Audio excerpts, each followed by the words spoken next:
Alright guys, we have finished our Sewing 101 packet, so now we are going to start our first project, which is our felt monsters. If you have finished your Sewing 101 packet, then I have given you your felt monster directions.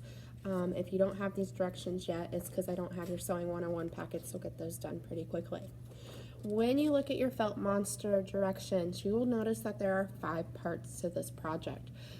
It is imperative that you guys are reading your directions, going step by step, and if these don't make sense to you and I'm busy working with another student, take your learning into your own hands, go to Canvas and look at the felt monster module, so you can get back on track hopefully while I'm helping your classmates. Okay, so we're going to start with part number 1. With part number 1, you need to write your name and today's date on top of this paper. That way, if you lose this, I can get it back to you.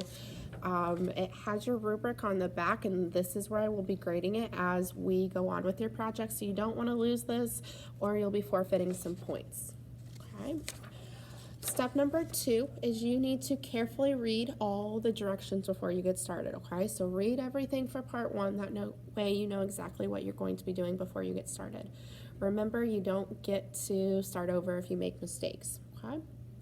So what you're going to do is, once you have your directions, you have to decide what felt monster that you want to do, okay? There are 5 different patterns you can pick from.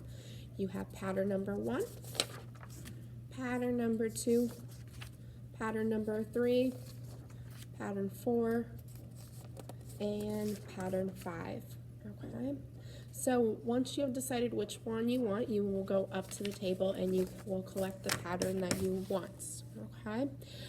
Step number 3 is you're going to carefully cut out the monster pattern using paper scissors. There are paper scissors on the front table, so make sure you grab those paper scissors when you are cutting out your monster, okay?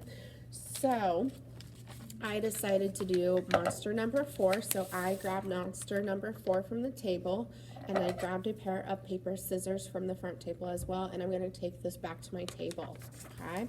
So for step number 3, I'm going to use my paper scissors, and I am going to cut out my monster, okay?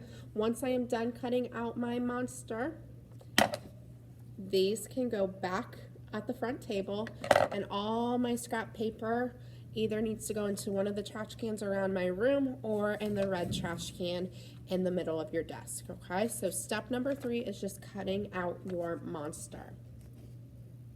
Okay, so step 3.